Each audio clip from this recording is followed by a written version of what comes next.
Respiratory system में एक conceptual topic के ऊपर बात करेंगे जिसका नाम है respiratory volumes and respiratory capacities. जब भी आप रेस्पिरेटरी सिस्टम को पढ़ोगे तो इन टॉपिक से सामना होगा और यहां पे आपको कंफ्यूजन हो सकता है और अल्टीमेटली आप क्या करोगे, कहोगे छोड़ो इसको, हम इसे रट लेते हैं, क्वेश्चन में एमसीक्यू आएगा तो उसको टिक कर देंगे।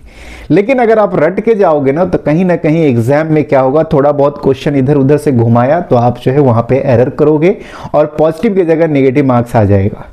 तो कैसे इसको अवॉइड करें, क्या कोई सरल तरीका है जिसकी सहायता से हमारी एक्यूरेसी बहुत अच्छी हो जाए और पूरा का पूरा कॉन्सेप्ट आपको बिल्ड हो जाए रेस्पिरेटरी वॉल्यूम्स का और रेस्पिरेटरी कैपेसिटीज का और कभी भी आप निकाल लो। बिल्कुल है, इसी को लेके मैं आया हूं, तो शुरू से लेके एंड तक वीडियो को देखिएगा। तो आइए, व्हाइट बोर्ड पे पहले से लिखा हुआ है कुछ, तो एक में देखिए जो आज बात करेंगे वॉल्यूम में, एक है आपका पहला जो है आप देखेंगे यहां पे लिखा हुआ है टाइडल वॉल्यूम। क्या है टाइडल वॉल्यूम? तो सबका मैं पहले फुल फॉर्म लिख देता हूं। तो वॉल्यूम में आप याद रखिएगा 4 वॉल्यूम आपको पढ़ने हैं और 4 जो है आपको कैपेसिटीज भी पढ़नी है। तो टोटल मिला के जो है इसमें कितने होंगे, 8। यही 8 जो है आपको पढ़ने हैं, इसी के ऊपर कॉन्सेप्ट बनाना है। तो आपको लिखा रहेगा टीवी, तो टीवी का फुल फॉर्म होता है, आप इसको याद रखिएगा, टाइडल वॉल्यूम। तो यहां पे लिख देता हूं मैं टाइडल वॉल्यूम। तो पहला वाला हो गया टाइडल वॉल्यूम। दूसरा है आपका आईआरवी, इसको बोलते हैं इंस्पिरेटरी, तो यहां पे लिख देता हूं इंस्पिरेटरी रिजर्व वॉल्यूम। तो ये हो गया आपका इंस्पिरेटरी रिजर्व वॉल्यूम। तीसरे नंबर पे है ईआरवी, इसको कहते हैं एक्सपीरेटरी, तो यहां पे लिख देता हूं एक्सपीरेटरी रिजर्व। तो ये हो गया रिजर्व और ये हो गया आपका वॉल्यूम। और चौथे नंबर पे है आपका, इसको कहते हैं आरवी, यानी स्टैंड्स फॉर रेसिडुअल वॉल्यूम। तो यहां पे क्या होगा आपका रेसिडुअल वॉल्यूम। तो ये 4 वॉल्यूम हो गया आपका, एक बार रिपीट कर लीजिए। TV stands for tidal volume, IRV stands for inspiratory reserve volume और ईआरवी एक्सपिरेटरी और रेसिडुअल वॉल्यूम क्या हो जाएगा आपका आरवी। अब नीचे वाला देख रहे हैं, यहां मैं स्टार कर देता हूं, यहां से ये जो देख रहे हैं 2 3 5, माफ कीजिएगा यहां पे 5 है, तो आपको यहां पे कैपेसिटीज को 5 कर लीजिए, तो ये टोटल हो जाएगा आपका क्या 9। तो 5 नंबर पे देखिए आपका आईसी है, तो आईसी यहां से सी स्टैंड फॉर कैपेसिटी, तो इसको लिखेंगे इंस्पिरेटरी कैपेसिटी। देखो फुल फॉर्म भी याद रहना बहुत जरूरी है। इसको बोलेंगे क्या, एक्सपीरेटरी, तो यहां पे लिख देता हूं एक्सपीरेटरी कैपेसिटी। उसके बाद है आपका FRC, FRC stands for what, functional residual capacity. तो यहां पे लिखेंगे फंक्शनल रेसिडुअल कैपेसिटी। तो ये हो गया फंक्शनल रेसिडुअल कैपेसिटी। उसके बाद हो गया आपका VC stand for vital capacity, तो इसको याद रखेंगे वाइटल कैपेसिटी। और लास्ट में है टोटल लंग कैपेसिटी, तो यहां पे लिख देता हूं टोटल लंग, और ये है आपका कैपेसिटी, याद रखेंगे, इसको बोलते हैं टीएलसी। ये आपके फुल फॉर्म है। तो यहां पे देखिए कैपेसिटी में कितना हो गया, 1 2 3 4 5 और वॉल्यूम जो है यहां पे देख रहे हैं 4। ठीक है, तो ये आपका फुल फॉर्म भी हो गया, किसका, एब्रिविएशन का। अब सबसे पहले आपको जो है डेटा जो याद रखना है सिर्फ और सिर्फ वॉल्यूम का रखना है। वॉल्यूम के डेटा को आपको दिमाग में रखना ही पड़ेगा क्योंकि इसको ऑलरेडी मेजर्ड किया गया है क्लिनिकल पर्पस के लिए, डायग्नोसिस के लिए, तो इसको आपको याद है। तो जब भी आपसे कोई पूछे कि टाइडल वॉल्यूम कितना होगा तो आपको याद रखना है 500 ml। दूसरे नंबर पे आईआरवी पूछे इंस्पिरेटरी रिजर्व वॉल्यूम कितना है, तो 2500 से 3000 ml, जहां भी देखेंगे टिक कर देंगे। उसके बाद ईआरवी देखिए, ईआरवी है 1000 से 1100 ml, तो 1000 से 1100 ml और 100 बढ़ा देंगे आरबी के लिए। देखो ना 1000 से 1100, अब इसको कर देना 1100 से 1200, तो ये हो जाएगा आरबी रेसिडुअल वॉल्यूम। अब बाकी चीजें जो है कैपेसिटी जो है आप कैलकुलेट कर सकते हो। कैसे कैलकुलेट करते हैं, तो रेस्पिरेटरी वॉल्यूम्स 2 या 2 से अधिक वॉल्यूम्स को जोड़ देते हैं तो आपको निकल जाएगा क्या, इंस्पिरेटरी कैपेसिटी। तो इंस्पिरेटरी कैपेसिटी में क्या होगा, तो मान लीजिए इसको जोड़ना है वॉल्यूम 1, वॉल्यूम 2 और वॉल्यूम 3, ऐसे सोन करेंगे तो ये आपका क्या निकल जाएगा, कैपेसिटी, रेस्पिरेटरी कैपेसिटी। इतना कॉन्सेप्ट तो आपको डेवलप हो गया। अब समझते हैं सबसे पहले टाइडल वॉल्यूम। तो टाइडल वॉल्यूम को क्या करना है, इसको समझना है या रटना है। तो आपको टाइडल वॉल्यूम में याद रखिएगा ये होता है during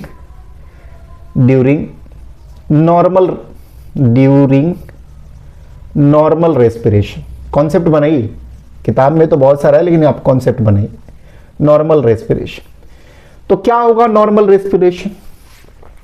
the volume of air inspire और एक्सपायर, समझिए ध्यान से, क्या होगा? इंस्पायर, इंस्पायर या है, और याद रखिएगा क्या है? एक्सपायर। क्या? Volume of air, volume of air जो इंस्पायर करेंगे यानी कि अंदर लेंगे, जो एक्सपायर करेंगे। नॉर्मल में होना चाहिए, इसमें फोर्स वगैरह नहीं लगाना है, नॉर्मल में होना चाहिए। जैसे आपका अभी ब्रीदिंग चालू है ना, तो आप सांस अंदर ले रहे हो, सांस छोड़ भी रहे हो, तो नॉर्मल ब्रीदिंग के दौरान जितना वॉल्यूम ऑफ एयर जो है इंस्पायर होगा या एक्सपायर होगा, इसी को हम लोग क्या कहेंगे? Tidal volume. बहुत सिंपल सा बात है, सांस ले रहे हैं उसके दौरान जो वॉल्यूम ऑफ एयर सांस लेते हैं या उसको छोड़ते हैं, उसको हम लोग क्या कहेंगे? Tidal volume. तो ये आपका ऑटोमेटिकली हो रहा है, तो वो कौन सा होगा? 500 ml, तो इसको याद रखेंगे। तो during normal respiration volume of air inspire और एक्सपायर, ये कब? नॉर्मल रेस्पिरेशन के दौरान। अब आपको एक चीज याद रखना है कि किसी भी हेल्दी ह्यूमन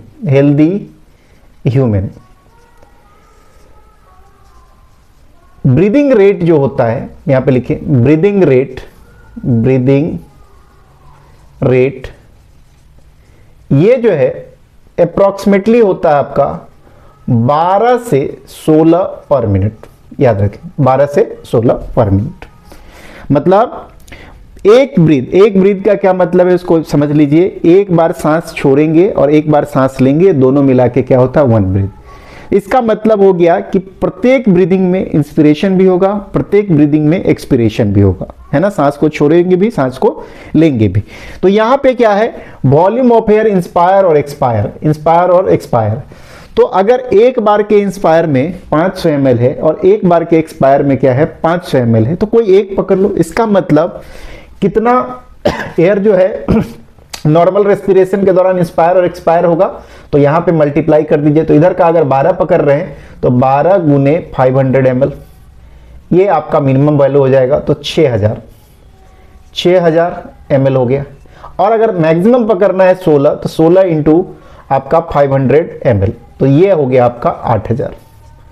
तो आप इसको याद रखिएगा कि इतना ml ऑफ है ना वॉल्यूम ऑफ एयर, 6000 से 8000 एक हेल्दी ह्यूमन जो है वो इंस्पायर करता है और एक्सपायर करता है पर मिनट। इसको आप याद रखेंगे। तो ये कॉन्सेप्ट आपका क्लियर हो गया। तो ये पूरा का पूरा कॉन्सेप्ट था किसका? टाइडल वॉल्यूम का। तो इतना आप इसको निकाल लीजिएगा, ठीक है। अब आते हैं इंस्पिरेटरी रिजर्व वॉल्यूम। अब इंस्पिरेटरी रिजर्व वॉल्यूम किसको कहते हैं? अब देखिए, जब भी इंस्पिरेटरी की बात हो तो हमेशा याद रखिएगा ये होगा किसके द्वारा? By forcible inspiration. तो यहां पे लिख देता हूं बाय फोर्सिबल इंस्पिरेशन। ईआरवी में याद रखिएगा बाय फोर्सिबल एक्सपिरेशन। तो यहां पे लिख दिया एक्सपीरेशन। और आरबी को भी याद रखिएगा बाय फोर्सिबल एक्सपिरेशन। ये छोटा छोटा ट्रिक है, आपको याद रखना पड़ेगा, ठीक है। चलिए, तो इसका मतलब आईआरवी क्या है? इंस्पिरेशन, है ना। तो यहां पे देखो आईआरवी क्या लिखा है आपने? Inspiratory reserve volume. तो इंस्पिरेशन होगा, सांस को अंदर लेंगे। तो कह रहा है कि फोर्सिबल इंस्पिरेशन के दौरान एक पर्सन जितना सांस खींच सकता है उसी को कह देंगे क्या? Inspiratory reserve volume. तो देखो कैसे होगा। तो ऐसे आपको फोर्सिबल इंस्पिरेशन करना है तो कैसे? ऐसे कर सकते हो। तो ये आपका क्या होगा? आईआरवी। तो क्या हुआ इसमें? क्या किया आपने? जो टाइडल वॉल्यूम था, जो यहां पे देख रहे हैं टाइडल वॉल्यूम था, उसको छोड़ के, वो तो नॉर्मल रेस्पिरेशन का, आपने फोर्सफुली कितना लिया उसी को हम लोग क्या कहेंगे? आईआरवी, है ना। तो इसमें क्या होगा? अगर आईआरवी में देखो तो क्या हो गया? Additional volume of air, additional volume of air क्या कर रहे हो? इंस्पायर। तो इन कर दे, इंस्पायर इन हो रहा है बाय फोर्सिबल इंस्पिरेशन। इसी को क्या कहेंगे हम लोग? इसी को कह देंगे inspiratory reserve volume. Expiratory reserve volume में just opposite, additional volume of air क्या करेंगे? फोर्सिबल एक्सपिरेशन से क्या नहीं करेंगे? बाहर करेंगे। जैसे इतना बाहर कर रहे, ऐसे करके। तो ये आपका क्या हो जाएगा ERB, और इसकी वैल्यू कितनी है 1000 से 1100 ml। अब देखिए आरबी क्या होगा, रेसिड्यूअल वॉल्यूम। रेसिड्यूअल मतलब होता है कि बचा हुआ, रेसिड्यू मतलब क्या होता है, बचा हुआ। तो फोर्सिबल एक्सपीरेशन के बाद, है ना, फोर्सिबल अगर एक्सपीरेशन के बाद लंग्स के अंदर जो बच जाता है, जो वॉल्यूम ऑफ एयर बच जाता है, उसी को हम लोग क्या कहते हैं, रेसिड्यूअल वॉल्यूम। ये चारों का डेफिनेशन मैं लिख भी देता हूं, आप इसको समझ सकते हैं। ये प्योर एनसीईआरटी का डेफिनेशन है, जिसका कॉन्सेप्ट मैं आपको बता रहा हूं। एक बार फिर से रिपीट कर लीजिए। टाइडल वॉल्यूम क्या होगा, नॉर्मल रेस्पिरेशन के दौरान क्या होगा, या तो वॉल्यूम ऑफ एयर इंस्पायर होगा या एक्सपायर होगा, दोनों में से कोई हो सकता है। जो 500 ml होगा उसको कह देंगे टाइडल। इंस्पिरेटरी रिजर्व वॉल्यूम किसको कहेंगे, ये एडिशनल वॉल्यूम ऑफ एयर क्या होगा, बाय फोर्सेबल इंस्पिरेशन, सांस को अंदर लेंगे एकदम फोर्सफुली, IRB होगा, ये 2500 से 3000 ml होगा। तीसरा आपका ये ERB, ये क्या होगा, additional volume of air by किससे, फोर्सेबल एक्सपिरेशन, ये होगा आपका कितना 1000 से 1100। और RB क्या होगा, फोर्सेबल एक्सपिरेशन के बाद, मतलब सांस को छोड़ने के बाद, उसके बाद जो लंग्स में एयर बच जाता है उसको हम लोग क्या कहेंगे, RB, जो होगा आपका क्या, रेसिड्यूअल वॉल्यूम। बस ये कॉन्सेप्ट आप बना के रखिए। ओके, अब आ जाते हैं कैपेसिटी पे। यहां पे देखिए कैपेसिटी पे, अब कैपेसिटी में देखिए, कैपेसिटी में क्या कहा था कि रेस्पिरेटरी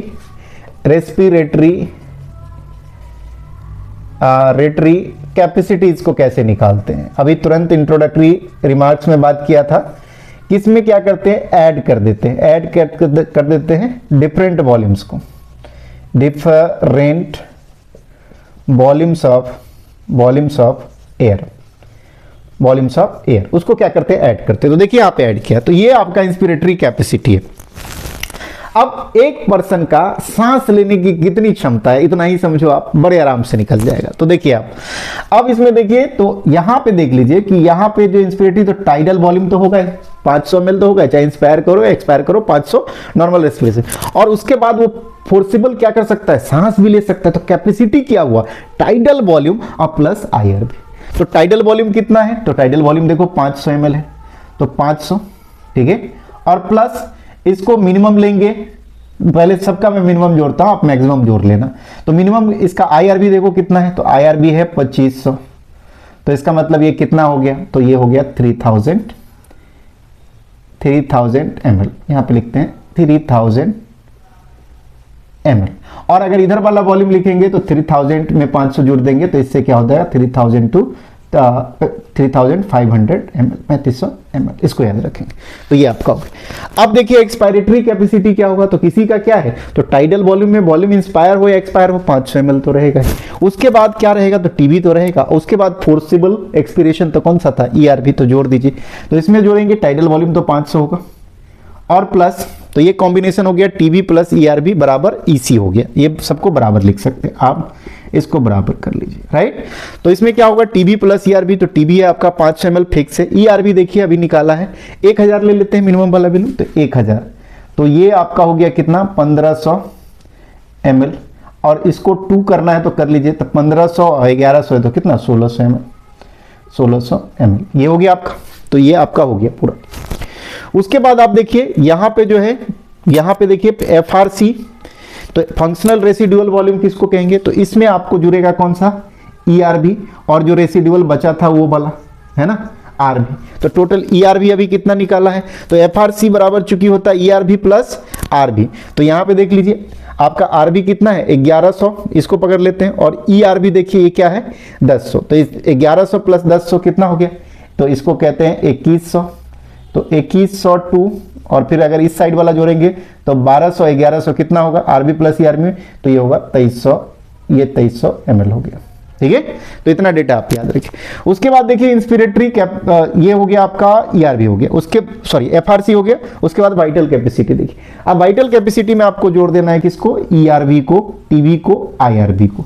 मतलब ये होता है इसमें कि कितना मैक्सिमम अमाउंट जो है ब्रीद इन कर सकता है, ब्रीद आउट कर सकता है। तो इसको देखिए ERB plus TB plus IRB, तो ERB का डेटा लिख लीजिए, तो मैं इधर लिख लेता हूं थोड़ा सा जगह बना के, ताकि आपको कैलकुलेशन पूरा समझ में आए।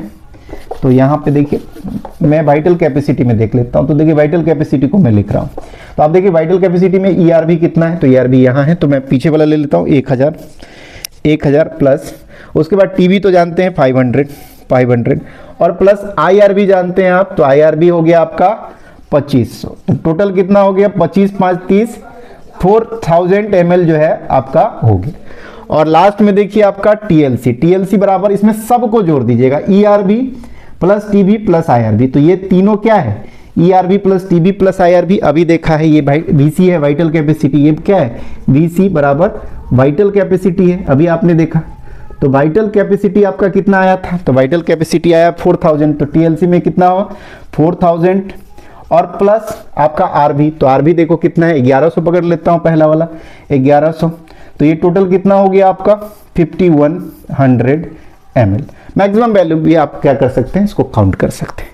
तो ये पूरा का पूरा कैलकुलेशन है किसका, रेस्पिरेटरी वॉल्यूम्स एंड कैपेसिटी का।